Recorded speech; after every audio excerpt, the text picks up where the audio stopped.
इधर 2-3 छंदों में मैं कथा वस्तु की भूमिका में विषय वस्तु को प्रस्तुत कर रहा हूं। आप देखें कि बालेपना पर बाघ से खेलत, कि बालेपना पर बाघ से खेलत, शेर से मारत है किलकारी। कि बालेपना पर बाघ से खेलत, शेर से मारत है किलकारी। और बान्हत है छगरी के तरे, दतवागे निडारत ओठ उघारी। कि बालेपना पर बाघ से खेलत, शेर से मारत है किलकारी।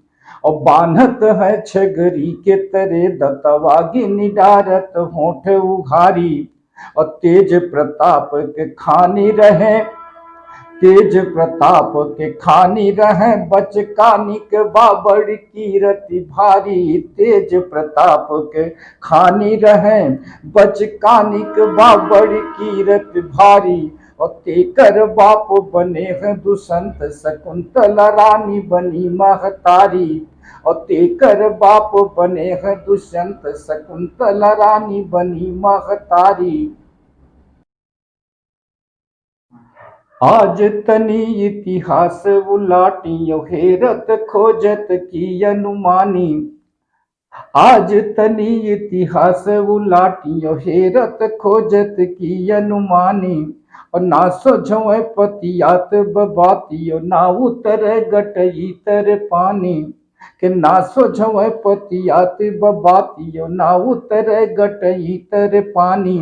कि एक तो सोने के टाठी में खाते हैं, एक तो सोने के टाठी में खाता है, दूसर तो बन पात में खानी। एक तो सोने के टाठी में खाते हैं, दूसर है बन पात में खानी। और राजा का बेटा वो साधु का बेटी, भला कैसे बने दोनों परानी। ये राजा का बेटा वो साधु का बेटी, भला बने कैसे ये दोनों परानी। परिचय में एक छंद लिख रहा हूं कि चंदर वंश क शोभा बने, और राजा ययाति की मानक थाती। कि चंदर वंश क शोभा बने, और राजा ययाति के मानक थाती।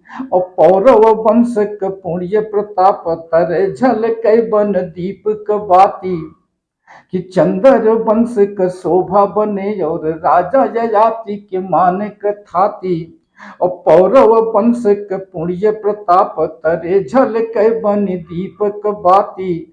राजा दुष्यंत के दुर्ग ध्वजा, राजा दुष्यंत के दुर्ग ध्वजा, लहर लखी फूलत इंद्र के छाती। राजा दुष्यंत के दुर्ग ध्वजा, लहर लखी फूलत इंद्र के छाती। और चाहे दुआरे या साढ़ झर, चाहे चाहे दुआरे या साढ़ झर, चाहे आंगन में बरसाव सवाती। कि चाहे दुआरे या साढ़ झर, चाहे आंगन में बरसाव सवाती।